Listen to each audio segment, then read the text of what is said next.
Oras sa udyat, ganap ng 14 minutos makalipas ang alas 8 ng umaga.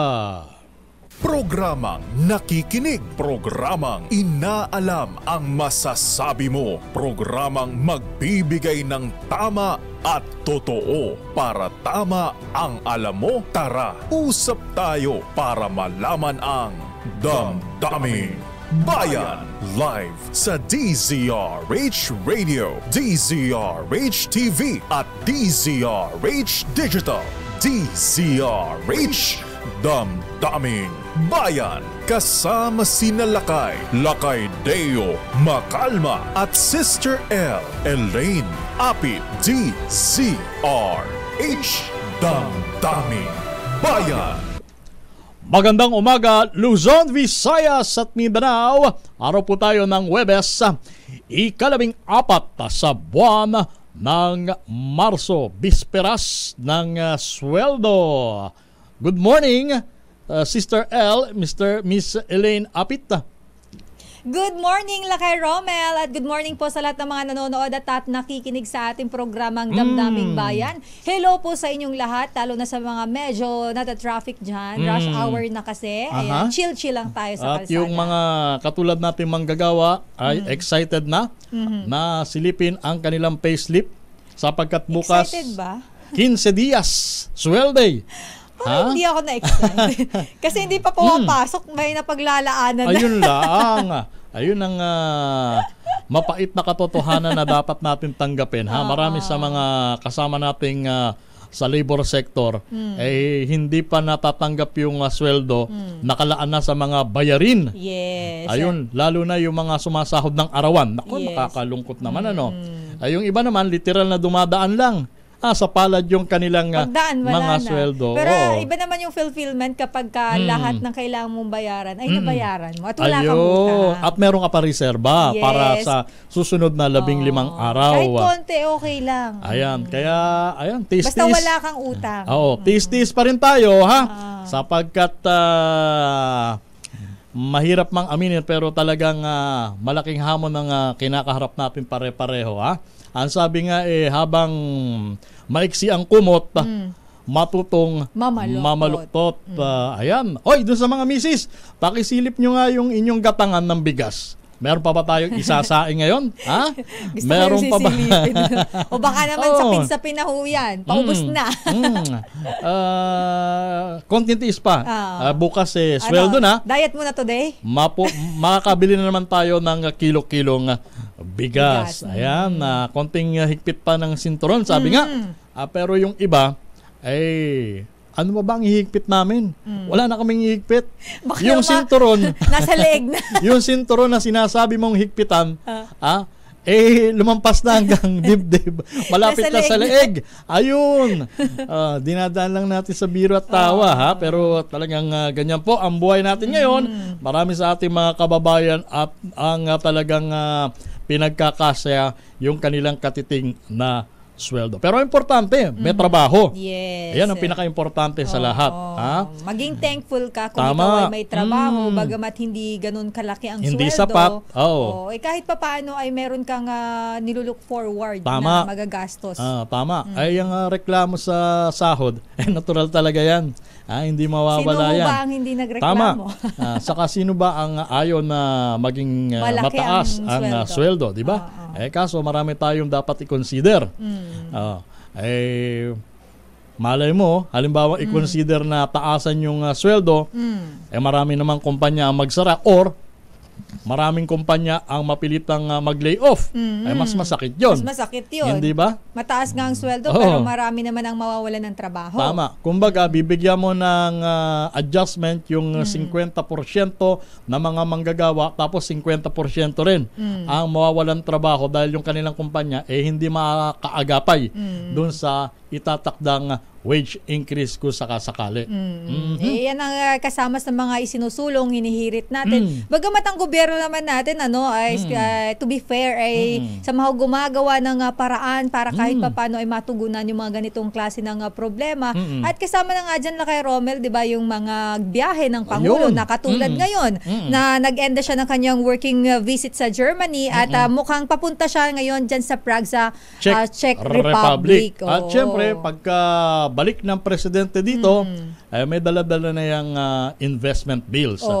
Magkano nga yung ba sa yung Germany ay naisara ng presidente? $1 bilyong ba? Tama ba ako kung hindi $1.2 billion yata kung di ako nagkakamali. I-double check natin kung ilan yung investment na nakuha o yung na mukhang ito yung kasama sa may uuwi niya aside dito sa kanyang pagtungo sa Czech Republic.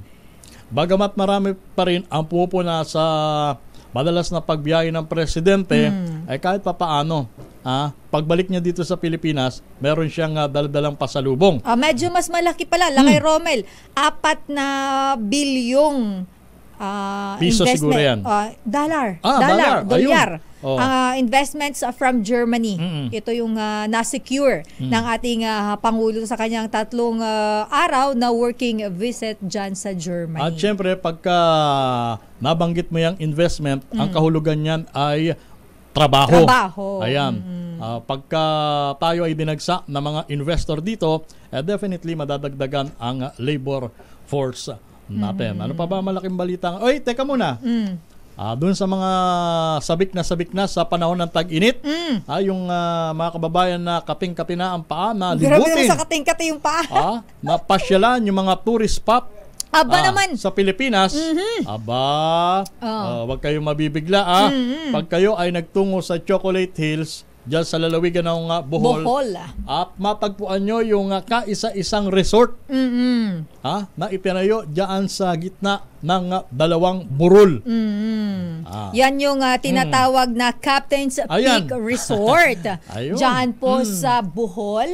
At yan ay lakay Romel para lang po doon sa mga nagpaplano pa na bisitahin itong Captain's Peak Resort. Wag niyo na pong isasara tangkain. na ho yan. Wag na kayong mag-book dahil isasara na po yan ngayong araw ayon po sa Department of Environment and Natural Resources. At habang yan ay na-issue na ng closure order, syempre gugulong na ang investigasyon. Unang-unang itatanong, bakit napayagan ang konstruksyon ng resort dyan sa Chocolate Hills sa lalawigan ng Bohol? Ang sinasabi nga kay Romel ni DNR Secretary Antonia Yuloy Loizaga, nagtataka raw siya kung bakit bukas pa rin itong Captain's Peak Resort. Gayong noon pa palang September 2023, naglabas na ang DNR ng temporary closure order. Pero ito kay Romel, base sa aking pagbabasa sa mga reaksyon ng netizens, gayon din sa mga komento ng mga taga-dyan mismo sa Bohol, ang sabi nila, hindi namin kailangan ng temporary closure. Bakit? Ang gusto namin, permanent closure. Ipasara nyo na ng tuluyan yan. At saka unang-una, halos 1 taon na pala ito nag-ooperate. Hindi ba? Kung hindi pa naingayan sa social media, magiging tuloy-tuloy ang operasyon nito. At baka maging masamang president pa ito. Sapagkat doon sa mga nag-iisip, pwede naman pala magtayo ng resort niyan sa Chocolate Hills. Bakit natin subukan? Hindi ba? Total, nandiyan na yan. Dapat na sagutin ng may-ari niyang resort na yan kung bakit siya napayagan. Dyan sa lugar na ipinagbabawal dahil yan ay itinuturing na cultural heritage. Hindi ba? So dapat walang ganyan mga pasilidad sa mga kahalintulad na tourist spot. Ang makompromiso dyan, obviously yung kalikasan. Kasi yan po ay protected zone, yung Chocolate Hills. Ibig na talaga sabihin, namang, go lakay Romel. Ibig sabihin, yung mga ganyang resort ay mahigpit na ipinagbabawal. At sila pala Lakay Romel ay tuloy-tuloy sa pag-operate kahit wala yung tinatawag na ECC, yung Environmental Compliance Certificate na dapat po ay mayroon po munang ECC bago po kayo makapag-operate sa mga ganyang klase, lalo na po yan resort at naitinayo pa dyan sa protected zone na yan. Kaya naman po bawal at kayo ay may violation. Ayun, marami kayong dapat ipaliwanag. At dapat hihingan ng paliwanag yung LGU na nakakasakop dyan sa lugar na yan. Anong bayan nga uli yan sa probinsya Sabagan. ng Bohol? Ha? Sabagan, tama ba ako? Sabagan. Bayan ng Sabagan. Diyan yan sa, ano ba yung kumpletong address? Medyo nalilito ako dapat magpaliwanag din ang alkalde ng bayan ng Sabagan kung bakit napahintulutan yung pagtatayo ng controversial na resort na yan na pag-aari ng isang seaman, tama ba ako? Mali ako. Sagbayan. Sagbayan. Sagbayan. Ayan, bayan ng Sagbayan. Sagbayan. Sagbayan. At ang tinutukoy nating resort ay pag-aari ng isang seaman. Tama ba? According doon sa report ay ang may-ari ay isang seaman. Sige. Kapitan daw, Lakay Romel. Kapitan ng barko. Kapitan ng barko. Ayun. Sige, mamaya ituloy natin ang pagtalakay sa issue na yan. Pero in the meantime, Sister El, papasukin muna natin ang report na manggagaling sa ating mga kasama sa labas ng himpilan. Dating First Lady Imelda Marcos lalabas na ng ospital ngayong araw. Ayon mismo sa kanyang anak na si Pangulong Bongbong Marcos. Miss Let Narciso, magandang umaga. Good morning, Romel. Sister El, lalabas na nga daw ng ospital ngayong araw ng Huwebes si dating First Lady Imelda Marcos.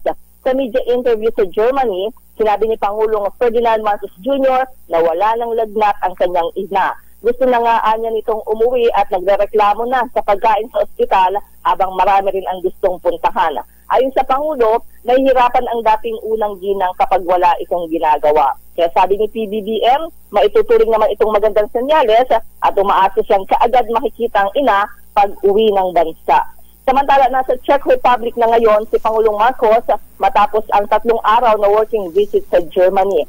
Mag-aalas 4 ng hapon o mag-aalauna ng madaling araw sa Pilipinas kanina nang dumapag ang Philippine Airlines Flight PR001 sa Václav Havel International Airport sa Prague, sakay ang Pangulo at ang Philippine delegation. Nakatakdang makipagpulong ang Pangulo kay Czech President Petr Pavel at Czech Prime Minister Peter Fiala, gayon din sa Czech Senate President at Speaker of the Chamber of Deputies. Inaasahang lalagdaan ang joint communique sa labor consultation para sa pagpapadala ng mga manggagawang Pinoy sa Czech Republic at pagpapaigting ng proteksyon sa kanilang mga karapatan. Roman? Maring Let, so binigyan na ng clearance ng kanyang doktor, si dating unang ginang Imelda Romualdez Marcos. Nagkaroon ba siya ng karon ba siya ng slight pneumonia, tama ba? Kaya siya naisugod sa ospital last week? Oo, yun yung binanggit ng palasyo, nagkaroon ng pulmonya ang dating unang ginang. At ang sabi ni Presidente, tinatapos lang yung kanyang antibiotics at ngayong araw yung alam niya na lalabas si First Lady Imelda Marcos. Ako sa bagay, may edad na ang dating unang ginang di ba? Siyempre, pagka ganyang may edad na, madali ng dapuan ng mga kahalintulad na karamdaman. Sister El, meron kang tanong kay Maring Let? Miss Let, ang Pangulo ba ay papunta na ngayon dyan sa Prague? Nandun na ba siya or papunta pa lang? Oo, nandun na. Nandun na. Alauna ng madaling araw, oras dito sa Pilipinas, nung dumating sa Prague, si Pangulong Marcos at kanyang delegasyon.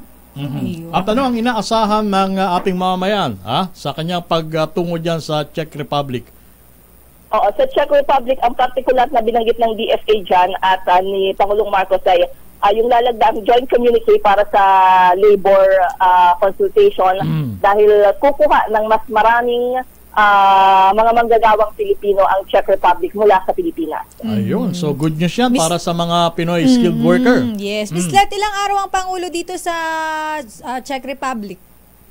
Oo, 2 araw yung kanyang state visit sa Czech. Biyernes hanggang bukas. Pero pag alis kasi nila doon ay Sabado na yung dating nila dito sa Pilipinas.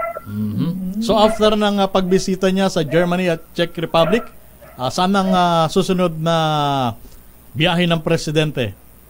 Abroad. Wala pa siya ngayon. Ayan, Wala pa. siguro na yung mga biyahe na yan. Oo. Kasi yung mga kritiko, yun ang Miss Let, may sagot ba? pinupunto eh. May Oo. pahayag ba ang PCO tungkol dito sa sa sinasabing puro galalang? Biyahe ng biyahe. Galalang naman Presidente. daw ang paulo. Presidente yan. Oo, na they don't take pasyal.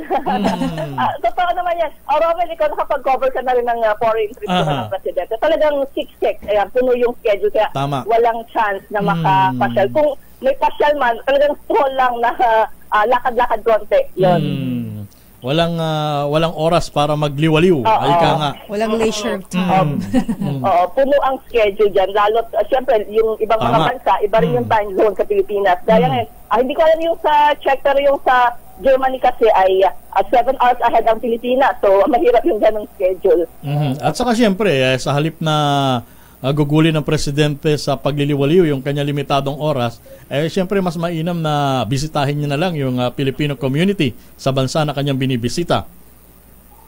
Oo, tama, Romel. Di nawawala yan dun sa mga foreign trip ng presidente na kumustahin yung mga Pilipino. At sa Germany nga, ang kanyang pangako sa mga Pilipino doon tatapatan ng reforma at mga serbisyo, yung remittances, yung sakripisyo ng mga OFW para pakinabangan naman ng kanilang mga pamilya dito sa Pilipinas. Okay, maraming salamat, Miss Leta Narciso. Balik sa inyo, Romel at Sister L. Damdaming Bayan. May report pa tayo, Sister L. Samantala sa ibang report, ang ER emergency room ng PGH pansamantalang hindi tatanggap po ng mga pasyente, pero outpatient department at iba pang pasilidad, normal na po ang operasyon. Ito ay matapos na sumiklab ang sunog dyan, Lakay Romel. Kahapon ng hapon dyan po sa main building ng PGH. Nandyan si RH29 Boy Gonzales para sa update, Boy. Mr. L. Romel, matapos ang nangyari sunog sa audiovisual room ng Department of Medicine ng Philippine General Hospital na limitado muna ang operasyon ng emergency room ang naturang pagamutan. Ayon kay Dr. Del Rosario ng Jonas Del Rosario na hindi mo natatanggap ng mga bagong pasyente ang kanilang ER. Gayunman, tuloy pa rin ang pagsilbi ng PGH sa iba pa mga pasyente kasama na ang outpatient department. Madaling araw pa lamang kanina ang mga pasyente ngayong Webes na umaga at ang iba ay inihatid ng mga ambulansya mula sa ilang lalawigan. Ilan sa mga pasyente ay sasailalim pa sa dialysis at iba pang prosesong medical batay sa kanilang schedule. Nilino naman ni Del Rosario na ang tagapagsalita ng PGH sa limitado lamang ang ABR ng Department of Medicine at ang pagkasirang dulot na sunog at walang ibang pasilidad na naapektuhan. Katunayan, tinayagan na ng Bureau of Protection na makabalik sa mga ward ang mga pasyente kagabi pa. Kailangan lamang daw na itigasang sa atrium ng ospital ang mga nasa ward 1, 2, 3 at 4 kabilang na ang ICU nang sa sumiklab ang sunog kahapon ng hapon. Para sa kaunang Ano ang sanhi ng sunog, Boy? Natukoy na ba? Hindi pa, iniimbestigahan pa yan ng mga tauhan ng arson investigator ng Bureau of Fire Protection. Okay. Maraming salamat. Sa Pilipinas si Sharis, ito si Boy Gonzales. Tuloy-tuloy sa pagbalita, tuloy-tuloy sa serbisyo. Sama-sama tayo, Pilipino. Maraming salamat, Boy Gonzales. Nagarin sa ating oras, alas 8:33 ng umaga. Kayo nakikinig sa inyong programa, Ang Damdaming Bayan. Sa ngalan ni Boss Deo Macalma, ito ang inyong lingkod si Romel Fuertes at syempre, Sister L po, Elaine Apit. at muli kami magbabalik makalipas ang patalastas na ito. Ang balitang ito.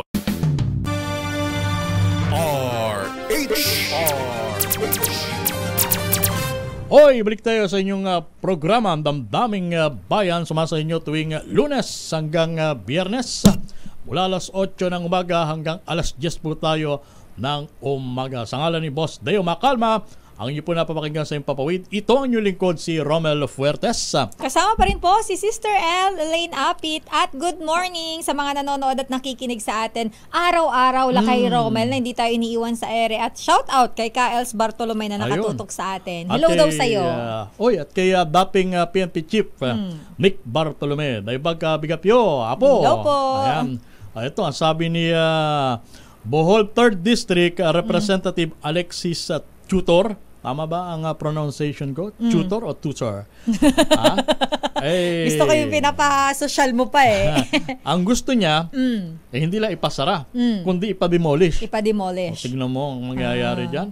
Ang problema dito, kasi inukay na yan eh. Oo. Malalim ang hukay at may yung ano niya sa nakakaloka. Paano gagawin natin? Hindi kaya mag-cost yan ng baka landslide o ano. At saka biruin mo, pinatag yung gilid ng Bundok, burol. bundok, burol. At nagkaroon ng sariling daan. Ay, syempre, resort yan. Syempre, lang naman. Right of way yan. Laki Romel, nag-helicopter ka, bababa ka dun sa ano. Kaya nga, so maraming dapat ipaliwanag. At batay sa statement ng Department of Tourism, walang itong accreditation mula sa kanilang ahensya. Yun ang dito. So maraming dapat talaga ipaliwanag yung nagpatayo nito. Unang-una, bakit napayagan? Pangalawa, papaanong hindi napuna ng LGU ang pagtatayo or construction ng resort? Anihan, basta na lamang paggising na umaga, nandun na lahat ng mga construction materials. Sino bang isipin mo kung paano nila naiakyat, nadala doon sa area yung lahat ng kailangan. Mayor. Imposibleng hindi mo alam ito, Mayor. Alam mo naman dito sa atin kay Romel, hindi naman sa pero hindi naman natin nila lahat. Pero nako, baka yan po ay nagkalagayan tayo, nagkapalagayan tayo ng loob. Kaya po yan na ipatayo diyan dahil alam naman natin na hindi naman po dapat tinayo yan diyan. Hindi naman na po pwede. Meron bang may kumita? sa isang iglap, ayun. Uy, meron ng resort sa gitna ng dalawang burol. Hindi naman po pwede na ganun. Magbakod ka nga lang ng bahay mo rito eh. Sandamakmak na permit ang kailangan mo eh. Tapos yan na ipatayo diyan. Nakakaloka. Kailangan ng DNR permit niyan. Tapos plus yung LGU. Kailangan po yan. Yung sinasabi ko nga sa'yo, yung napakahigpit po pagdating doon sa ECC, yung clearance ng DNR, environmental clearance. Kaya yung iba natin mga kababayan, ang tanong nila ay hindi lang paanong nailagay, kundi magkano. Magkano at ang ginastos. Ang ginastos sa resort, ikaw talaga. Hindi, tsaka sino? At saka sino? Hindi sino ang mga opisyal, LGU dyan na pinayagan po na maitayo yan dyan. Kasi hindi lang po isang tao may kasalanan yan. Tama. At mahaba-haba pang issue yan. Hanggang sa matukoy natin. Paano mo i-eliminate kung sino talaga ang nasa likod niyan. Paano mo yung tatanggalin doon ng hindi na isasangkalan yung safety, yung kaayusan ng Chocolate Hills, 'di ba? Nung mga burol doon. Sige. I-justify nyo pa. May mga nagja-justify kasi. Meron pa? Gusto pa i-justify. Ano sabi? Additional tourism site? Ewan ko sa kanila. Ayoko nagbabasa, nagiinit yung ulo ko sa mga komento doon sa comment section. Hindi pa ba sapat ang Chocolate Hills para tangkilikin yan at kailangan pa natin ng resort napakaganda ng tanawin na yan na kailangan i-treasure natin. Hindi lahat puro pera, di ba? Anong maging katapat niyan? Pagkasira ng ating kalikasan, yung bang pera na kung ano man ang nangyari dyan sa ginawa niyong puhunan na dyan, matutumbasan ba yan? Sakaling singilin tayo ng kalikasan?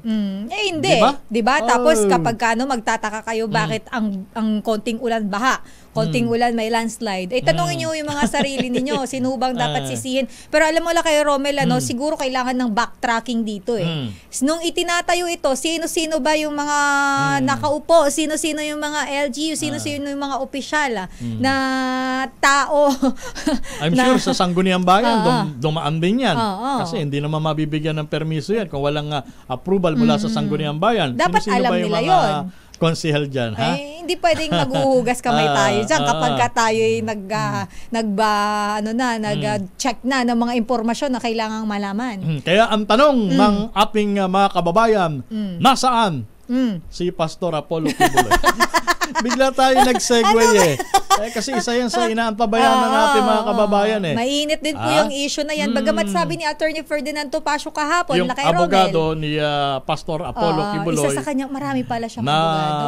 pinaguriang adopted son of God.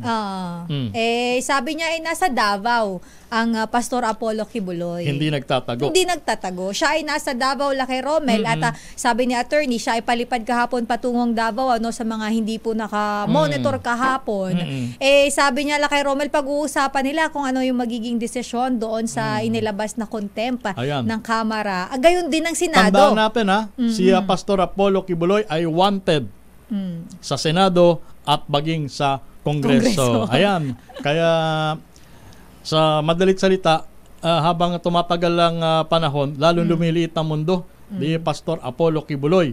Kaya marami ang nagpapayo na baka naman i-consider ng pastor na humarap na once and for all sa Senado at Kongreso, at nasa ganun kahit pa paano marinig ang kanyang panig. Ay isa pa, meron naman siya abogado na magbubulong-bulong sa kanya, di ba? Ay kaysa naman. Di ba gano'n sa Kongreso? Oo, kailangan naman diba? talaga. Karapatan mo yun. Counsel. May counsel. What are you saying there? May legal counsel Mr. siya. Counsel. Di ba? Okay, tapos lalo na yan si Atty. Atty. sasagot. Lalo yan si Atty. Topacio. Sanay na yung umattend sa mga pagdinig ng Kongreso. Hindi ba? Sapagkat alam niyo naman yung mga kliyente ni Atty. Topacio, marami dyan ipinatawag na din ng Senado at Kongreso. Wait lang. Sa mga pagdinig. Bigla ko naisip lang kay Romel, ang legal counsel ni dating Congressman Arnie Teves ay si Attorney Ferdinand Topacio rin, di ba? Tama. Tama.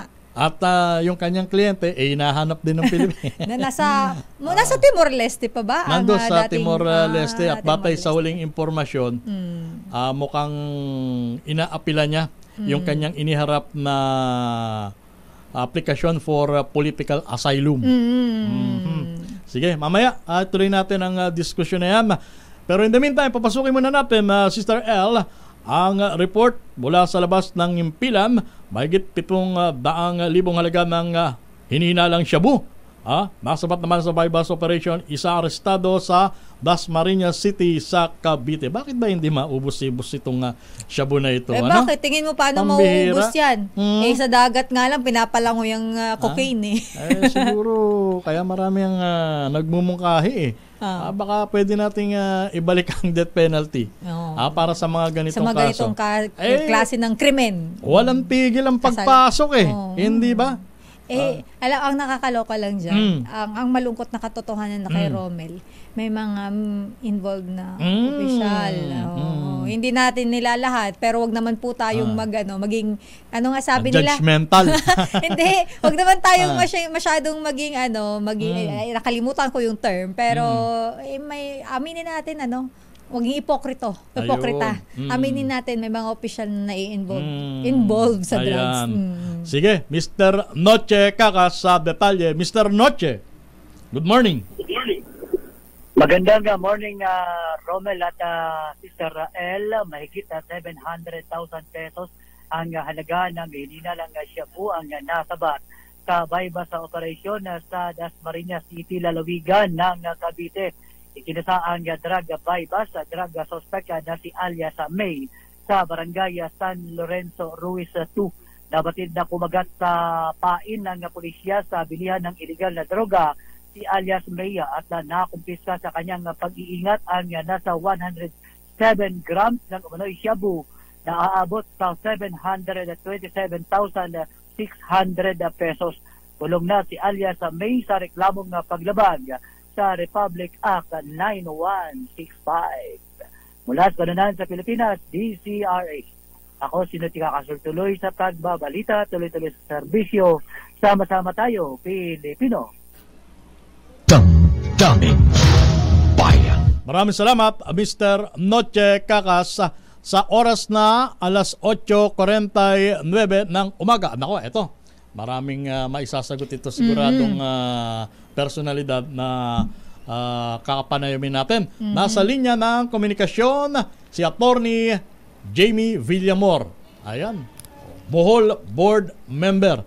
At siya rin ang chairman ng Sangguniang Panlalawigan Committee on Environment and Natural Resources Protection. Magandang umaga, Attorney. Hello, magandang umaga po.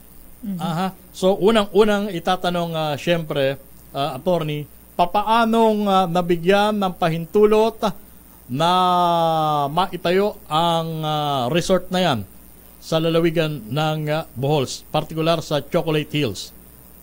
Yes, based on our investigation last August 2023, kasi po yung Sangguniang Panlalawigan, nagpatawag po sa DNR and also all other stakeholders, pati na po yung owner, regarding doon sa pinapatayo na resort within the Chocolate Hills Natural Monument. So based po doon sa investigation namin, the DNR issued the resolution. Dalawang resolutions po yun, approving and endorsing the construction and the development of the said resort. So, kinonfirm naman po ng Protected Area Management Board and ng DNR na meron po silang pahintulot to operate, to construct and to operate. Ibig sabihin na, Attorney, meron pong permiso mula sa DNR ang konstruksyon ng tinutukoy na resort? Yes, based po dun sa investigation namin and also the documents that we have gathered, meron po silang endorsement and approval for the construction and operation. In return, syempre, pagka merong permit mula sa DNR, ay walang ibang option ang Sangguniang Panlalawigan kundi aprubahan ang aplikasyon ng operator ng resort na yan. Tama po ba, Attorney? I'd like to clarify that... Go ahead, please. Yes, the Sangguniang Panlalawigan, hindi siya dumadaan dito prior to its operation. The Sangguniang Panlalawigan is not included in the approval process po nito. So it's only the local government unit merong approving authority po for the operation of the said resort. So wala po sa operation, sa construction in 2018, wala pong dumadaan sa Sangguniang Panlalawigan. We only had the investigation in 2023 of August para lang makasagot yung DNR kung bakit merong resort doon sa protected area. Tama. Yes. Okay. Attorney, good morning. This is Sister El po. Attorney Jamie Villamor, ma'am. Opo. To clarify lang, ma'am, ang nag-aproba po dito po sa Captain's Peak Resort sa pagtatayo po dyan, yung pong DNR Bohol, yun pong Protected Area Management Board ng DNR Bohol. Yes, yes. Okay. So, ngayon po, Attorney, ay nakatakda po siya na ipasara, according din po kay DNR Secretary Antonio Luisaga. Nagpadala na daw po sila ng enforcement team doon po sa site para isara na daw po ito ngayon. As of now po ba, Attorney, do you have any info po na ipasara na po ba ng tuluyan itong resort as of now?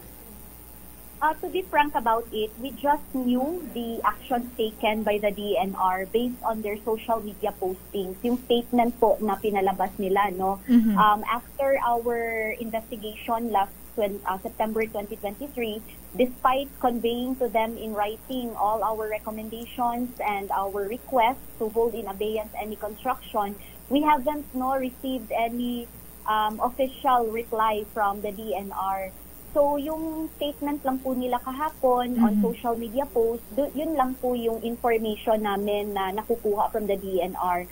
So, regarding sa pagpapasara, we are not really privy sa mga activities na ngayon ng DNR. Although we are closely coordinating with them, we are trying to reach out to them, medyo busy din sila sa linya nila because they also are answering to some queries. What about, Attorney, dun sa may-ari ng resort? Nagkaroon ba ng tsansa or pagkakataon ang provincial government na sila naman ang hinga ng paliwanag? Sa investigation namin nung last year, nagpaliwanag sila, and really they said na nag-comply daw sila with all the requirements kasi pinahintulutan naman sila ng DNR. They are closely coordinating with the PAMB and the DNR, also the LGU. It's just that meron lang silang on process pa daw, no, na ECC, which also the DNR confirmed na on the process of compliance daw, and pinapahintulutan daw nila. So that is why the Sangguniang Panlalawigan, in the exercise of its investigatory power in aid of legislation, no, yun lang naman yung participation ng Sangguniang Panlalawigan, we recommended that the DNR as the appropriate agency to take actions on the matter na talagang i-ensure, no, na you get all the facts and then you ensure to enforce the law. So kung meron silang kakulangan, kasi sabi nila on the process pa daw, that they really have to enforce kung ano man yung mga sanctions or any legal action na pwede nilang ipataw, no, sa or kung anong actions na appropriate for the resort owner. So yun yung mga recommendations namin sa kanila. So as far as the provincial government of Bohol is concerned, under its supervisory power, ang nagawa namin is to ensure that laws are enforced dun sa LGU of Sagbayan and the DNR. So to cut the long story short, attorney, kung nagkaroon man ng problema or depekto sa anumang requirements or papeles, walang dapat na tanungin kundi ang DNR. Tama po ba? At hindi ang provincial government ng Bohol or yung LGU na nakakasakop dun sa lugar. Tama po ba, attorney?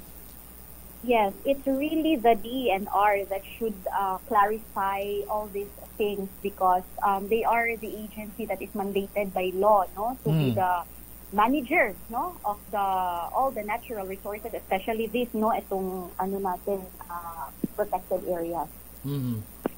Okay. Go ahead. Meron ka pang tanong, Sister El? As of now, okay na ako. Kay Romel, so siguro antayin na lang din natin kung ano pa yung mga development dito dahil today nga ay nakatakda na siyang ipasara. Pero ang tanong kasi dito, attorney, yung mga kababayan din natin, ano kaya ang gagawin just in case ito ay maipasara na nga ng tuluyan? Anong ang pwedeng gawin doon sa establishment? I-demolish ba or anong pwedeng gawin? So abangan natin yung development. Isang tanong na ako kay Attorney Villamor. Attorney, napagalaman na isang taon na pala itong nag-ooperate itong resort na ito. Hindi ba gumawa ng anumang kaukulang hakbang ang provincial government? Yes, we have already addressed, no, the issue. May mga hakbang na kaming ginawa, and that is to call on the DNR to take proper action, and also of course, no, to ensure that the LGU Sagbayan has to take action on that, no, based also on the findings of the DNR, because under the local government code, the provincial government of Bohol has the supervisory power, but it is really the LGU Sagbayan and the DNR who has jurisdiction to take proper action on the matter. But of course, the Sangguniang Panlalawigan, in aid of legislation to protect the natural resources of Bohol, nag-investigate kami, no, para makapag-recommend and then later on to legislate, no, sa ating mga regarding the preservation of our environment. So walang police power ang provincial government ng Bohol para pigilan yung mga ganitong construction? Kahit pa I'm sure alam natin na Attorney Villamor na yung tinutukoy natin lugar, yung Chocolate Hills, UNESCO Cultural Heritage. Yes. But it is the LGU Sagbayan who has the primary jurisdiction, no? And also, when it comes to protected areas, it is really the Department of Environment and Natural Resources.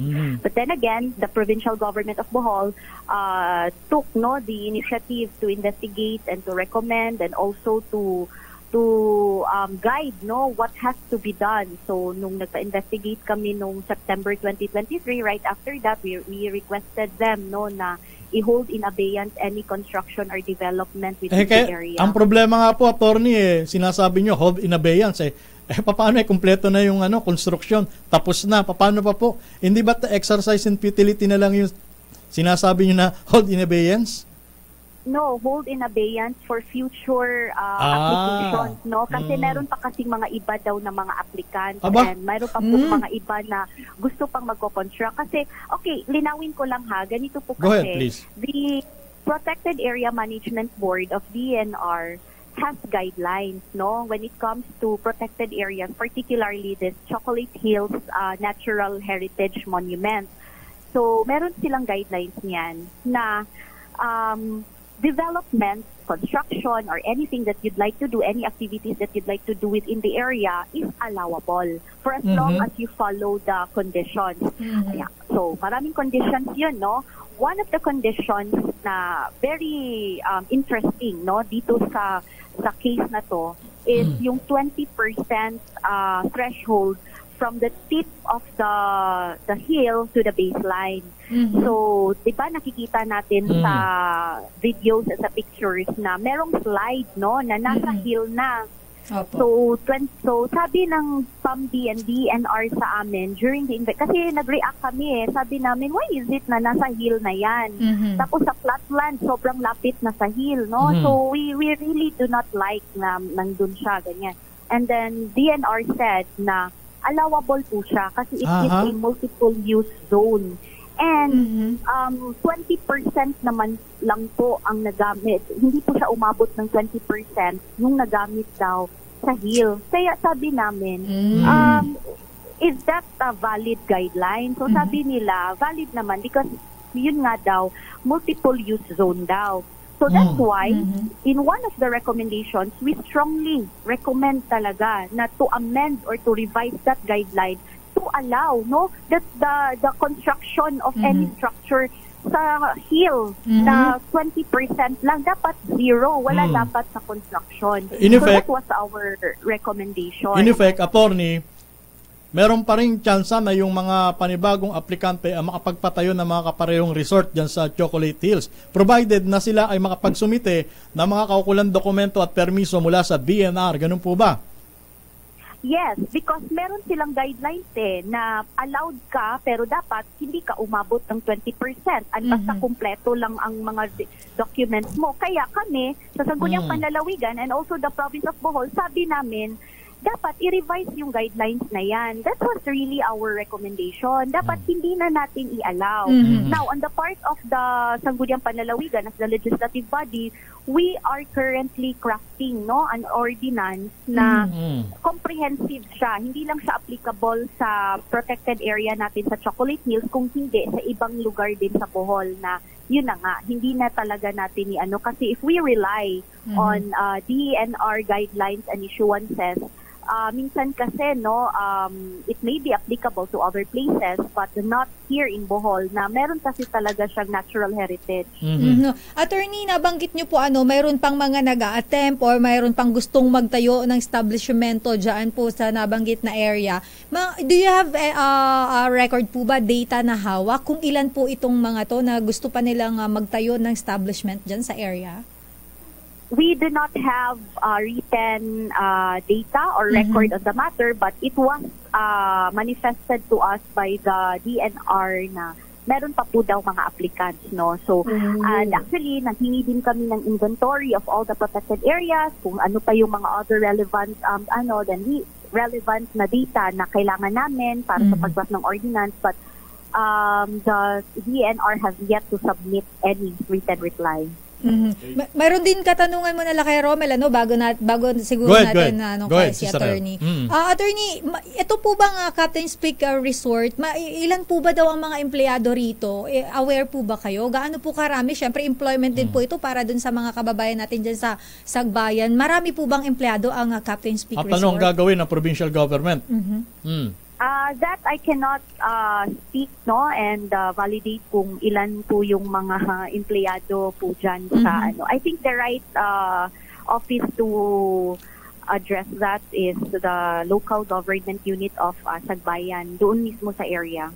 Okay. Alright. Maraming salamat, Attorney Jamie Villamor, board member po yan ng Pamahalang Panlalawigan ng Bohol. Thank you, Attorney, Good sa morning, mga attorney. paliwanag po. Thank you very Salamat. much. Okay, bye-bye. Thank Ayan. you po. Marami tayo. Oo, Marami tayo natuklasan. Alam mo, ang sa maganda panayam kay attorney. ang Ay, maganda nako. kay attorney ay sinasagot niya Mario talaga ang ating Joseph. mga katanungan. Tama. Oo. At yun, nadinig nyo. Marami pa palang aplikante Oo. ang Sila pala interesado na magtayo ng mga kaparehong resort dyan sa Chocolate Hills. At walang ibang dapat tanungin kung merong mga kontrobersya dito, kundi ang DNR. Bakit napapayagan? Nabibigyan sila ng... Para nga sa ngayon, ang nangyayari lang kay Romel, nagkakaroon tayo ng pagpo-point ng finger. Turo-turuan. Sino may kasalanan? Ako ba? O siya? Pinaarte ko point finger ba? Turuan po, nagkakaroon ng turuan dito sa issue na ito. At bagamat paliwanag naman ni Attorney Villamor, sila pala ay nagke-create na ng resolution para ito ay maamyendahan siguro yung mga 20% pala la kay Romel, dapat hindi lalagpas ng 20% doon para limbawa kung ikaw magtatayo ng establishment. Pero whatever reason. Pero hindi kasi pwede. Kasi yan UN Cultural Heritage. And therefore, in-expect natin na hindi yan magagambala. Hindi yan mabubulabog sa pagtatayo or construction ng mga kahalintulad na resort. Sabi ni attorney, correct me if I'm wrong, attorney, pero ang interpretation ko, basta kayo nakapag-comply sa requirements ng DNR, sige, go ahead, magtayo kayo ng resort dyan sa Chocolate Hills. Ganun ba? Parang, diba? Yun din ang interpretasyon ko sa kanyang sinabi, diba? Kasi mukhang wala silang palag once na pinayagan ng DNR. Tama. Kumbaga, pali yung kanilang kamay. Sila ay kumbaga, sige, oo na lang. Basta merong clearance mula sa DNR, sige, go ahead. Magtayo kayo dyan. Hindi ba? Yun ang nakakalungkot. Ay, nako. Ang oras natin, meron tayong 5 minuto makalipas ang alas 9 ng umaga. May report muna tayo bago tayo magpapalastas sa Sister L. Asan ba yung aking report? Sige. Wala rito. Si Edniel Parosa. Asaan ba? Si Edniel Parosa. Nasa iyo pala eh. May report. Hindi, yung lead niya wala sa akin. Wala rin sa Edniel akin. Parosa. Edniel? Nasa linya pa si Edniel Parosa. Edniel, go ahead with your report. Ito ang report ni Edniel, yung 2 tripulanting Pinoy na nasugatan sa missile attack sa Gulf of Aden, nakasama na ang kanilang pamilya. Kasi kanina nakakauwi lang nila, ibaba ito. Ha? Follow-up iba sa ito? sunog? Ano ba talaga? Isulat nyo kaya sa prompter nang hindi tayo dito nagkakagulo. Sunog? Follow-up sa sunog? Saan sunog yan? Sunog saan? Sige, anyway, Edniel, sige, alamin natin ang follow-up report. Nangyari palang sunog sa Mandaluyong. Alamin natin kung ano ang update. Edniel Parosa. Edniel. Romel at Elaine, mahigit 200 individual ang nasugatan o nasunugan sa barangay poblasyon sa lungsod ng Mandaluyong City. Ayon sa City Social Welfare Office, 57 pamilya itong nawalan ng tirahan at naranatili sa evacuation tents na sinetap sa may Poblacion Community Center. Maabutan ng DZRH mo, sinanay Magdalena Espinosilia, lola ng 2 batang namatay sa nasabing trahedya. Kwento niya, nakatira itong mag-iina sa ikatlong palapag ng bahay nang buwaba ang nanay ng mga bata para magbanyo. Pero hindi na siya nakaakyat dahil sa second floor, sumiklap itong sunog.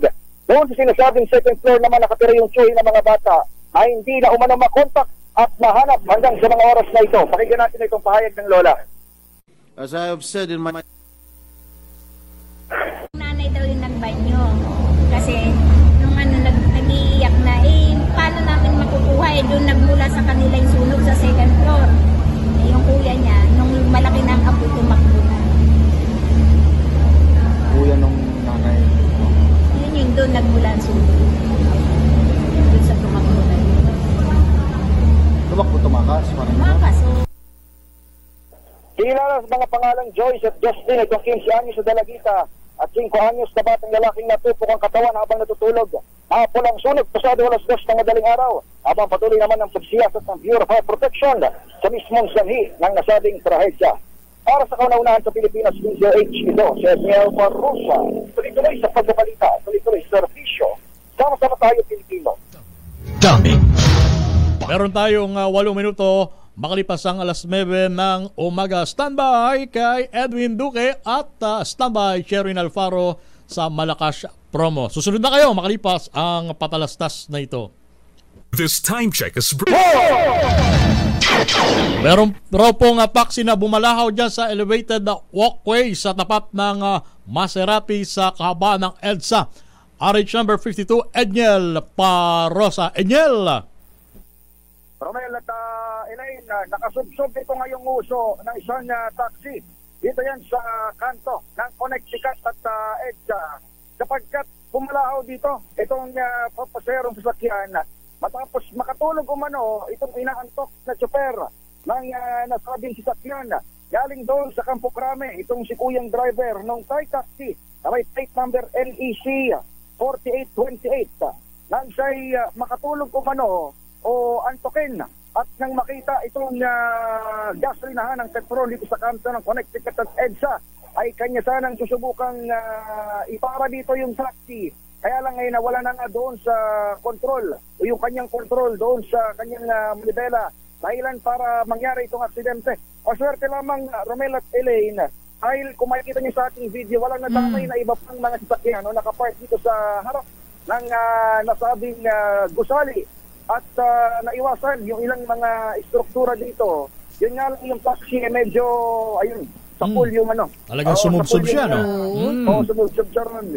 Yung pavement na nakikita nyo ngayon sa ating video, wasak yung wasak yung kapiraso lamang ito nung concrete, nung elevated walkway. Pero maliban dyan sa binabanggit nating property, wala naman nang natira o nadamay. Maging itong poste ng nasabing gusali kung saan nakabalahaw nga yung taxi ay maswerteng hindi rin nadamay at wala rin naglalakad pasyado rito. Dapat ganitong oras, lipas na yung pasok sa trabaho. Kausap natin kanina yung taxi driver, nakausap na raw siya nung supervisor o nung representante nitong private firm na nasa harap lamang nitong nabalahaw na taxi at kinuha na yung kanyang contact number. Sabi nung tauhan ng MMDA na nandito rumesponde ay wala namang violation na siguro ititiket ito kay Kuya, pero nasa usapan na raw nito ng taxi driver at ng private property na kanyang dinamay kung paano kanilang aligluhan. Pero nagkakabot ngayon ng ulo itong driver ng Thai taxi at mukhang pagbabayarin siya itong nasabing kumpanya. Para sa kauna-unahan sa Pilipinas, Danger H, ito, Edniel Parosa. Tuloy-tuloy sa pagbabalita, tuloy-tuloy sa serbisyo. Sama-sama tayo Pilipino. Maraming salamat, Edniel Parosa. Standby, Sherwin Alfaro. Standby, Edwin Duque. Standby, paring Raymond Dadpaas. Susunod na kayo makalipas ang patalastas na ito. Ang oras natin, alas 9:19 ng umaga. Sister L? Ay, eto na, nako, excited tayo dahil kapag ganito oras na Lakay Romel, oras na para mamigay tayo ng papremyo. Ah, syempre. Yes, at nandyan sa may Barangay Sampaloc sa Tanay, Rizal, si Sherwin Alfaro para sa ating Malakas promo. Sigurado, ang bilis na naman takbo ni Sherwin Alfaro sapagkat siguradong dinagsana naman siya. Sherwin? Daming 85 taon na kauna-unahan sa Pilipinas at ang MBC mas gumanda na, mas pinalakas at mas pinalawak pa ang pamimigay ng ating papremyo. Ito ang DZRH Mas Malakas Promo, kung saan pag naabutan namin kayong malakasang nakikinig o nanonood sa DZRH ay mananalo ka ng instant 1,000 pesos at may kasama pang grocery bag ng DZRH. So ano pang hinihintay ninyo? Tutok na sa nangunguna kauna-unahang radyo sa buong Pilipinas, DZRH. Una sa Pilipinas, una sa Pilipino. Mr. Malakas Promo, Sherwin Alfaro. Go ahead. Ano yung nasa Zoom? Huwag yung ipakita yan. Hoy, bawal yan. Papakita sa Zoom. Kayo talaga loko-loko kayo. Erase. Ito mga to, nandito sa kalsada. Ewan ko ba na nilalamig. Bugawin mo muna. Hoy, ipakita yan. Ang kulit mo talaga. Sige, go ahead, Sherwin. Kung makikita mo, nandito kami sa Sierra Madre. Ito na yung sa ibabaw ng Sierra Madre. Dahil makikita mo yung mountain ranges na yan. Sierra Madre yan. Dito sa ibabaw ng Sierra Madre, itong barangay Sampaloc. Barangay Sampaloc. Nagmula doon yung barangay Sampaloc doon sa kasabihan ng unang panahon na sila yung nagsasapa pa ng kanilang sinasalok na iniigib na tubig. Dahil napaka... Ayan. isolated ng area. Kaya pala Sampaloc. Ayan, trivia, Sherwin. Iba. sa Trivian, dito yan sa Barangay Sampaloc sa Tanay. Dahil napakalawak nitong bahagi ng Tanay Rizal. Katabi na nito yung Infanta Quezon. Boundary? Itong mga isang to galing to sa Pacific Ocean. Sariwang-sariwa. Galing pa ng Infanta. Uy, parang ang sarap niyan. Gigi, sarap. Ang lalaki Galunggong ba yan? Galunggong ba yan? Uy, gusto ko yan, tulingan ba yan? Merong tuna. Yellowfin. Yellowfin ba yan? Sarap. Oo. Magkano ba isang kilo ngayon ng galunggong, Sherwin? Magkano kilo na ito ngayon? Tulingan. Anong tuna? 240 ang tuna. Ayun, ang 240. Pabili nga, Sherwin. 220. Ito namang tulingan. 190. 190 ang tulingan. Hindi ba galunggong yun? Hindi ba galunggong yun, Sherwin, yung isa? Yung isa, hindi ba galunggong yan? Ito babaeng galunggong. Yan, para malalaman babae yung galunggong. Bakit? Kapag pula ang kanyang buntot. Ganun ba yun? Buntot ng galunggong at malaki ang mata, yan babae. Pero kapag ganito naman ito yung mga straight. Straight yan. Yung mga ganito, mga straight yan. Lalaking-lalaki yan. Lalaking So magkano isang kilo ng galunggong dyan, Sherwin? Magkano kilo ng galunggong sa babae? Sa lalaki? 190 pareho. 190. Sige. Mabait lalaki. Sherwin, tirik na tirik ang araw sa lokasyon mo Tirik na tirik ang araw. Tirik na tirik ang araw. Pero napakalamig. Ipaypay mo nga yan, Sherwin. Ipaypay mo nga yung hawak mo na yan. Ipaypay mo nga yung hawak mo. Ipaypay mo yung hawak mo. Pamaypay yung hawak mo Ayan. Ayan, para kang... Pero pag itong maaraw, mainit na. Umikinit na rin. Pero mas may mag-iinit kayong umaga dahil nahuli natin itong bahay ni tatay. Tatay, punta tayo sa bahay mo. Asan yung video? Di natin makita. At yung bahay nila. Ayan. Sa loob. Dahil nahuli natin sila nanonood. Natsyempohan mo talaga, natsyempohan mo. Sherwin, natsyempohan mo siya. Huli. Pero hindi kulong. Pero hindi kulong. May premyo pa. Ayan. Itong huli pero hindi kulong. Panalo pa. Diba? Dahil malakasan silang nanonood sa bahay nila ng DZRH TV. Eto. Pasukin natin yung bahay nila. Tay, magandang umaga, pangalan niyo po? George po, George. George Peñaflor. Si tatay George Peñaflor at si nanay Juliet Peñaflor. Si nanay Juliet Peñaflor. Ay, makikituloy na po. Naku, napakalinis ng bahay. Grabe, napakaganda. Ang ganda naman ng bahay, nakaka-LL. Napaka-aliwalas ng bahay naman nila, sir at ma'am. Sa TV commercial pa kayo. Nanonood sila Sir George at Ma'am Juliet. Sa internet pa kayo nanonood? Sa YouTube sila nanonood. YouTube. Kaya may delay, Pero dahil sa, yan DCRH yun Baka ibang istasyon yan. Sino paborito yung pinaparod sa DCRH palagi? Kayo makalma po. Sila Kay. Sila Kay. Saka Mr. L. Ay, thank you po. Damdaming bayad. Fan pala to ng damdaming bayad ng mag-asawa. Ayun daw ang paborito nila tuwing umaga ang damdaming bayan. Kaya naman di ba? Dahil paborito nyo ang damdaming bayan ng DZRH, eto po, meron kayong premyo. Tanggapin nyo ang 1, 2, 3, 4, 1,000 pesos. Binilang ko lang. Meron pa kayong grocery ba? Ang bigat yan, may bigas po yan sa mga dilata galing sa DZRH. At syempre, meron din kayong vitamin E.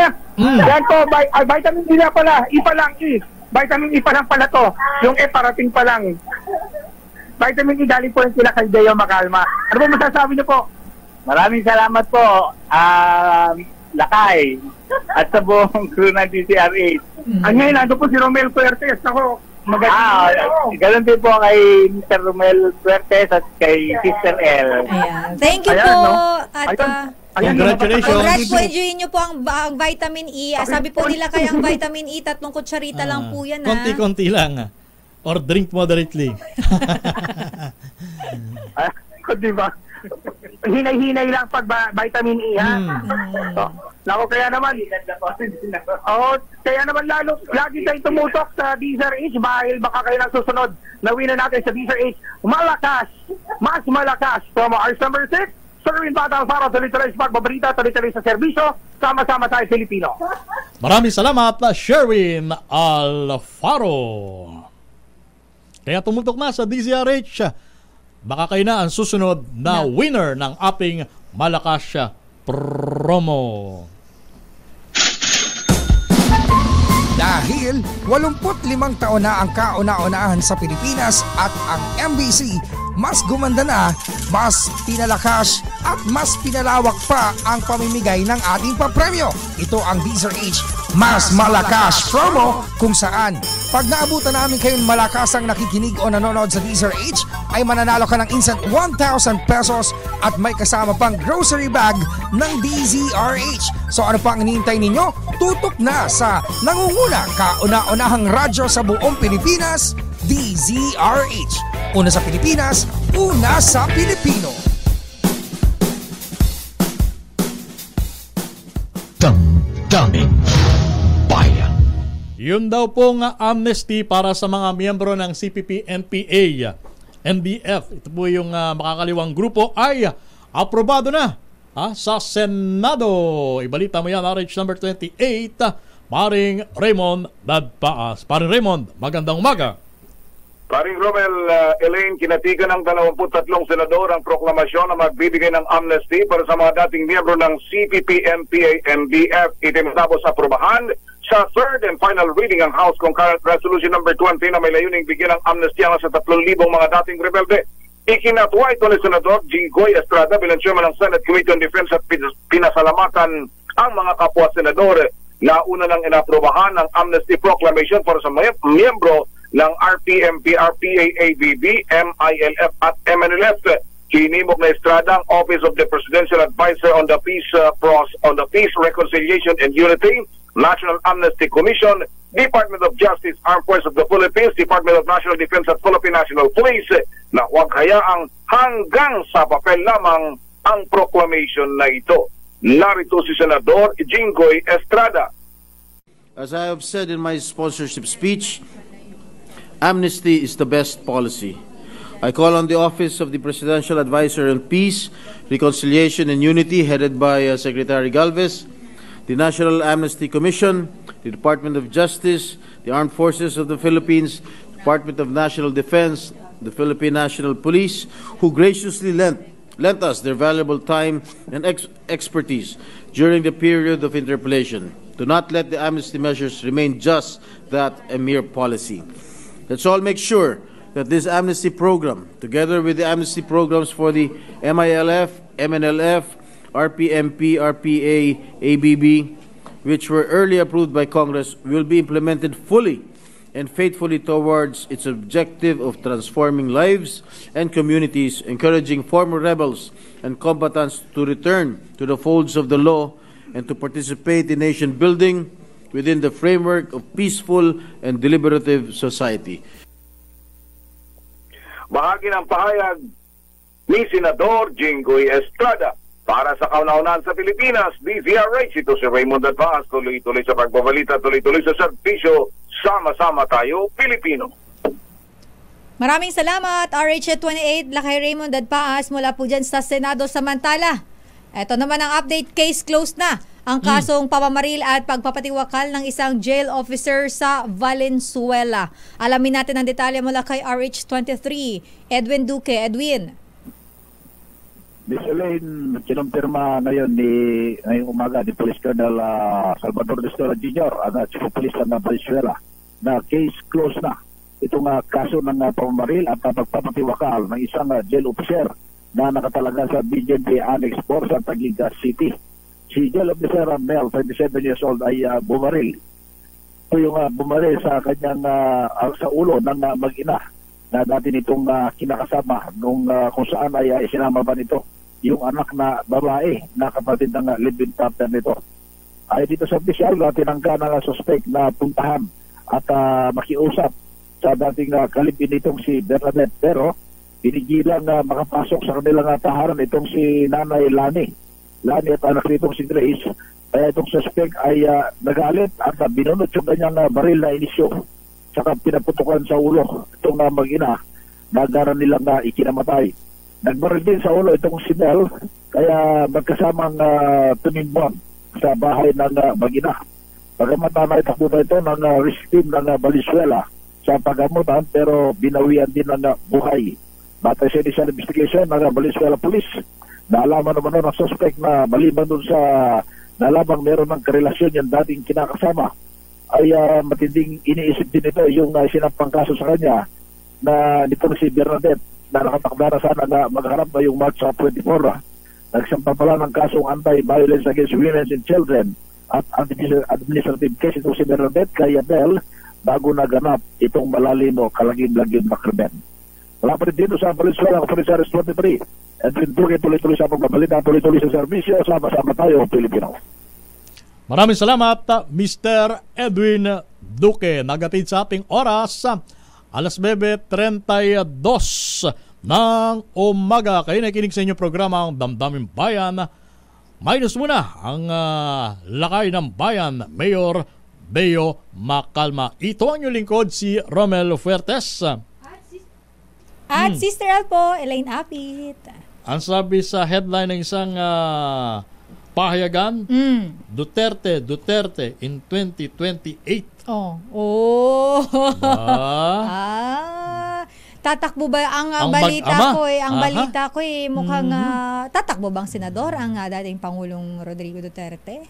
Pwede. Pwede. At tapos sa 2028, pwede siyang mag-step down as senator at kumandidato bilang presidente. Depende. Abangan natin dahil may mga ingay-ingay na ganyan. Pero 2028 pa. Pero wag muna nating napakaaga pa. Wag muna tayong magbigay ng sobrang attention pero sa 2028. Ito nakakaloka. May comment sa ating YouTube channel. Mula kay Paeng AI ang kanyang username. Good morning. Doble kayod sa hearing si Raffy Tulfo. Paghahanda para sa 2028. Masyado pa nga maaga. Binasa ko lang dahil para medyo related dun sa ating usapan. Yan ay komento sa ating YouTube channel. Ang dami-dami pa nating dapat aksikasuhin Siyempre, eksena pa dyan. Charter change. Yung Chacha hindi pa tapos ang usapin ng Chacha. Kasi baka mamaya, pagka na-aprobahan yung Chacha na yan, makakaasa ba tayo na masusunod yung schedule ng eleksyon? Paano baka kung mamaya bigla paano kung nagkaroon ng term extension sa termino ng mga halal na opisyal? Wala ng 2025 election. Hindi, tsaka bakit pa kasi ninyo pinag-uusapan 2028? May 2025 pa na eleksyon. At bago ang eleksyon, ito muna si Pastor Kibuloy. Ako magagalit sa atin ang mga taga-suporta ni Pastor Kibuloy. Baka sabihin, bakit ba yan ang pinagtutuunan nyo ng pansin? Ang dami-daming mga issue na dapat natin resolve ba yun? I agree with you, Lakay Romel. Dahil yung dapat kong sasabihin, napakadaming issue na dapat siguro unahin natin. Kaso ang problema, parang nauunan natin yung mga bagay hindi naman dapat inuuna. Kaya nga At saka, sa isang banda, may katwiran din si Atty. Topacio kung ang usapin ay nasa korte na, bakit kailangan pang padaluhin ang aking kliyente sa Senado or Kongreso in aid of legislation? Hindi ba? Tayo gumigit na tayo. Ikaw lang kay Romel. Kung ikaw ay tatanungin sa iyong opinion, dapat bang dumalo nga ang Pastor Apollo Kibuloy sa hearing? Kung ikaw naman ay kunwari, magpapayo ka sa kanya, naririnig ka ngayon, malay mo nakikinig sa atin. Pastor. Hindi, tulad nga ng binanggit niya, para sa akin hanggat wala pang kaso, kahit papaano, siguro pwede ko siyang payuhan na i-consider ang pagdalo. Hanggat wala pang kaso. Pero kung may kaso na, siyempre. Kaso ang problema dito, kapag naman dumalo siya, baka makontempt, makulong na sa Senado. Pwede rin yun. Diba? Yun yung sabi niya, baka mamaya pagpunta ko doon, bigla ako na site for contempt. Wala na kulong ako sa Senado o sa Kongreso. Wala na uwian na. Kung sa bagay, may punto rin naman. Kaso, yun nga lang, habang ikaw ay hindi dumadalo sa pagdinig, maraming spekulasyon lumulutang. Hindi ba hanggat hindi naririnig yung panig? Pero alam mo, Lakay Romel, sa kabila ng mga issue na yun, sa chat, gacha, mga ingay sa Senado, Kongreso, kung ano yung mga hearing natin tinututukan, yung issue pa rin sa West Philippine Sea ang patuloy natin ding dahil tuloy-tuloy pa rin naman ang bullying na nagaganap dyan, nangyayari dyan. Pakahirap ng mga ganyang issue, hindi natin napagtutuunan ng pansin yan. Sige, mamaya talakayin natin yan. Pero in the meantime, ang oras natin, 9:36 ng umaga. Ang balitang ito ay Damdamin Bayan. Balik tayo sa ating programa. Ang sabi ni Alex Raymond. Good morning, Alex Raymond. Ang sabi niya, Pastor, pwede naman sa Zoom para safe sa pag-ain ng pagpapakulong agad. Ibig sabihin, virtual. Pwede naman daw na virtual kung siya ay a-attend ng hearing. Mukhang hindi yata pinayagan. Pwede na ang virtual At kasi mukhang hindi yata pinayagan mukhang hindi pinayagan na yung virtual kasi dapat physically present siya doon sa pagdinig. Ayan.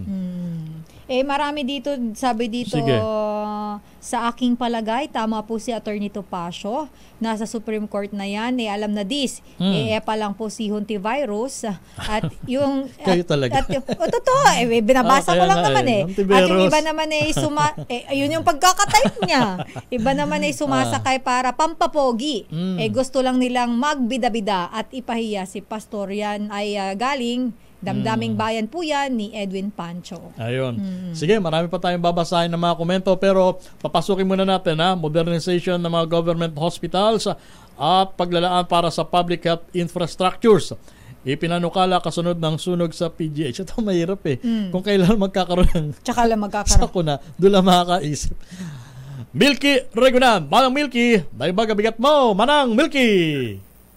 May bigat Romel at Sister L. May pangailangan na i-upgrade ang lahat ng mga government hospital matapos ang naganap na sunog kahapon sa Philippine General Hospital. Ito ang panukala ni Batanes Representative Siriaco Gato Jr., ang chairman ng House Committee on Health. Ang kay Gato, napapanahon para mag-invest sa public healthcare infrastructure at iyakin na may sapat na fire safety measures and advanced medical equipment ang lahat ng mga government hospital. Sabi ni Gato, ang PGH, ang premier tertiary hospital na nagbibigay ng pangailangan ng maraming mga pasyente. Ang anuman disruption anya sa operasyon ng PGH ay critical sa mga pasyente, lalo na mga may hirap na umaasa ng tulong medikal. Sabi ni Gato, bukod sa nangyaring sunog kahapon, nagkasunog din sa PGH noong 2021 ng kasagsagan ng COVID-19 pandemic. Umapela si Gato sa mga kasama sa Kamara na pagtibayin na ang iba't ibang bill sa Kamara para sa modernization ng PGH, pati ng ilang government hospitals para mabigyan ng quality healthcare ang ating mga kababayan, lalo na ang mga may hirap. Para sa kauna-una sa Pilipinas, DCRH, ako si Milky Regunan. Tuloy-tuloy sa pagbabalita, tuloy-tuloy sa serbisyo, sama-sama tayo, Pilipino. Damdamin.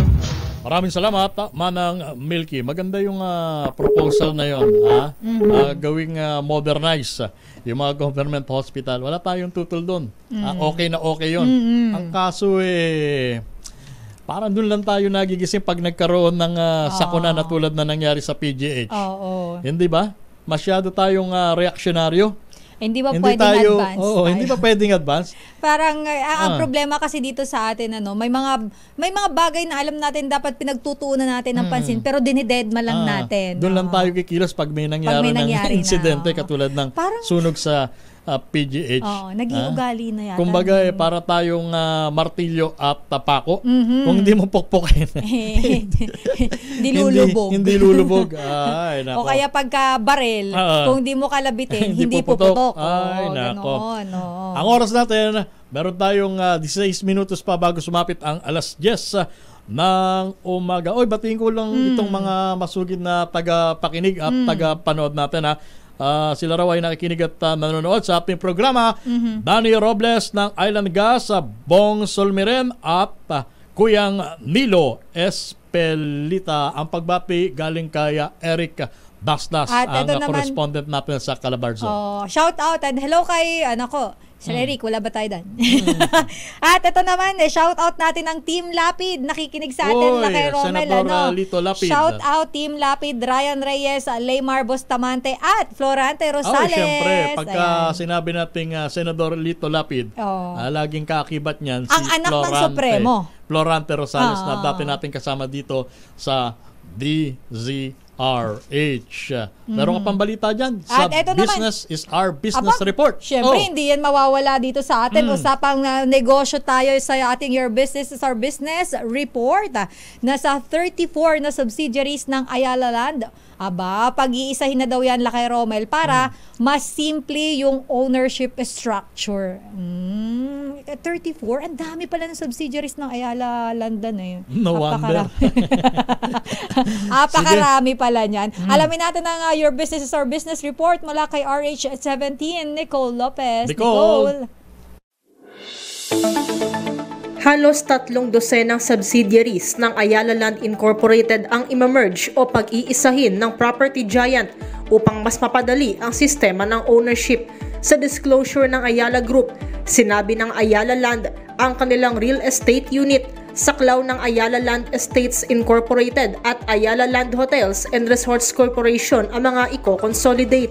Kung gayon, tanging ang Ayala Land Incorporated na lamang ang mag-iisang kumpanya na mag-aari sa mga ito. Paliwanag ng Ayala Land, layo nito na magkaroon ng mas pinasimpleng magbibigay impormasyon sa mga ahensya ng gobyerno at mas episyenteng paghahawak ng pondo. Inaprubahan naman ng Board of Directors ng Ayala Land ang nasabing merger at isusumite ang planong ito upang maaprubahan bago ang kanilang stockholders meeting sa April 25. Pagkatapos nito, isusumite naman ang planong merger sa Securities and Exchange Commission at umaasa silang maaprubahan din ito ngayong taon. Samantala, iniulat din ng Ayala Corporation na tumaas ang kanilang net income ng 39% sa higit 38 bilyong piso noong 2023. Ayon kay Ayala President and CEO Cesar Consing, nalagpasan na nila ang kanilang kita noong pre-pandemic, kaya target na nila ngayon na mapaganda at mapalakas pa ang kanilang negosyo. Bukod sa kanilang property business, iniulat din ng Ayala Corporation na nakapagtala rin ng 31% paglago sa kanilang net income ang kanilang Bank of the Philippines o BPI. Pero sa energy business ng Ayala, bumaba ang net income ng ASEN Corporation sa 7.4 billion pesos noong 2023, maging ang Globe Telecom na bumaba naman sa 29% ang net income. Para naman sa Ayala Land, tumaas ng 32% ang kita nito sa 24.5 billion pesos noong 2023 dahil sa magandang property at pinalakas na consumer demand.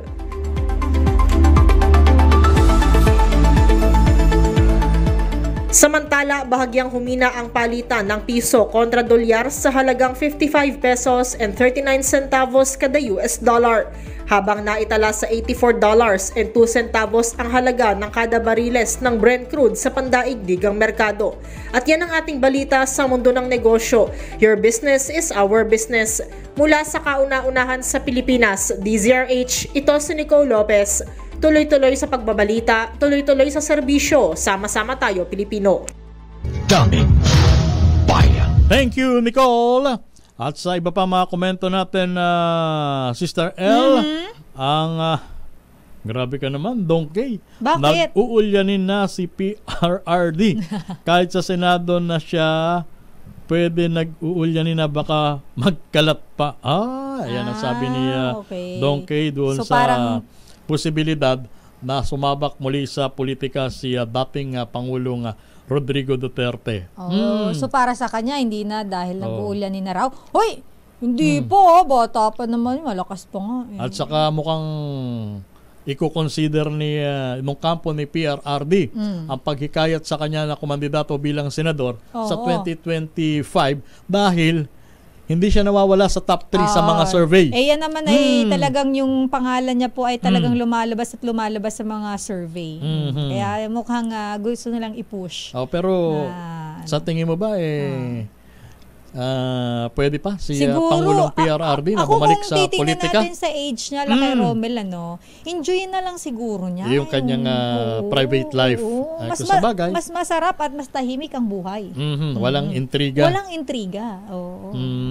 Kung sa bagay, ilang taon na ba ang dating something presidente? na siya, di ba? Kailangan nating malaman kung ilang taon na dating ang former president. Rodrigo Digong Duterte. Pero may mga komento pa rin dito sa atin. Ito, kay Romel, babasahin ko lang saglit. Go ahead. Sabi ni Ruel Guerrero Villanueva. Ito reaksyon niya dun dyan sa Bohol. Nakakalungkot daw ang ginagawa ng ating gobyerno sa mamamayang Pilipino. Ngayon ay binabati ko sa pagpapatayo ng resort sa Chocolate Hills. Ipapasara ni DNR. Di ba sila ang unang nakakaalam nito? Dahil sila mag-i-issue ng kaukulang dokumento. Paano napatayo yan kung di rin sila nagpahintulot? Wow naman! Sana all. Ang sabi ni Geoffrey Carlo, bukang may naka-jackpot na opisyal ng munisipyo dyan. Your guess is as good as mine. Sige. Eto, batiin lang muna natin. Yung mic mo. Good morning sa ating suki na si Sir Garland, Noel Garland. Nandyan to kay Romel sa London. Sa London. Yes. Ayan, good morning at sa mga kababayan natin dyan sa London. Avid listener natin yan. Ang age ng dating Pangulong Rodrigo Duterte, kay Romel, kung tama ang aking base sa aking research, siya ay pinanganak noong March 28, 1945. So 1945, ma-minus lang natin yan sa 20, ano ba ngayon? 2024? Siya ay 2024 po. Kung sa talino at karanasan, walang duda na may ibubuga pa si Pangulong Digong. At syempre, naging prosecutor yan. Naging mayor, naging congressman. Kumbaga, all-in-one. Package yan.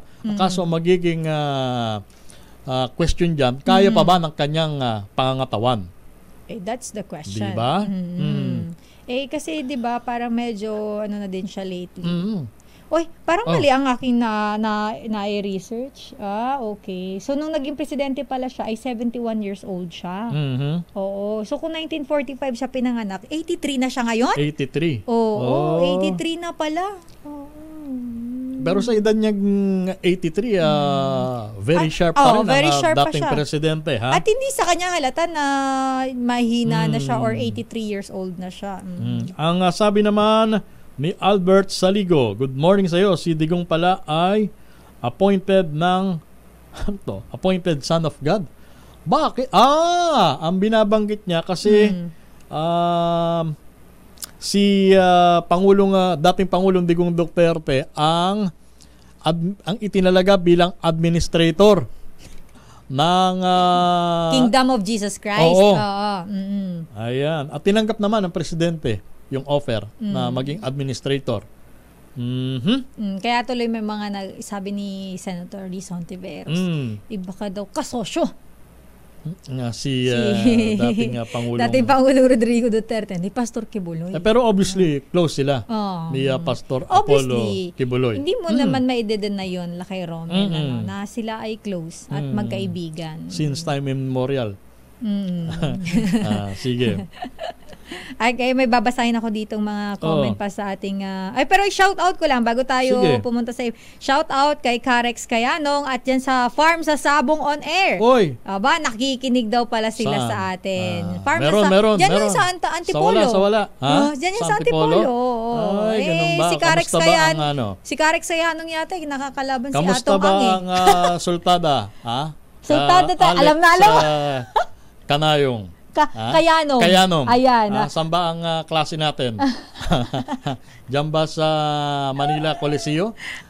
Sa Roligon? Ayan. Pasay City 79 Cockpit? lang daw pala ang Pangulong Duterte. Sorry po, stand corrected. 79 lang pala siya.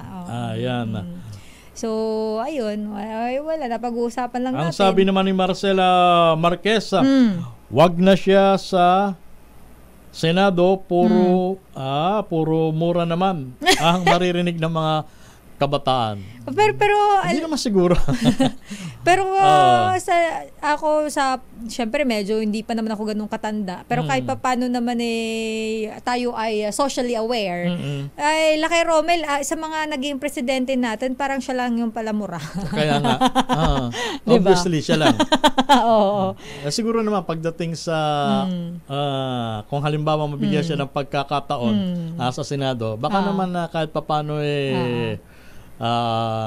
maiwas-iwasan. Kung hindi mo maiwasan, malimitahan niya yung pagmumura. Malimitahan. Huwag na tayo maging hipokrito. Nagmumura tayo, ha? Nagmumura kayo. Tigilan niyo yan. Tayo ay tao lamang. Tao lamang. Nagagalit din. Pero siguro pagka ikaw isang public official, medyo natin yung sarili natin yung mga ganyan. Parang ang hindi magandang tignan na ikaw ay naka-American. Tapos nag-PI ka. Tapos ikaw ay nagsasagawa ng iyong privilege speech. Sasamahan mo ng muray, di ba? Pero alam naman sigurado ni dati Pangulong Digong Duterte. So ayun ay sa mga nagko-comment, salamat. 79 lang Lakay Romel, na i-correct ko na po. Maraming salamat sa mga nag-correct sa atin. We stand corrected. Nalito lang po kami. Pasensya na po kayo, broadcaster kami, hindi kami mathematician. Meron tayong 4 na minuto bago sumapit ang 10:00 ng umaga. Babalik pa tayo makalipas ang paalalang ito. Ano uli yung binabanggit mo kanina? Mukhang may nag-comment sa atin bago tayo magtapos.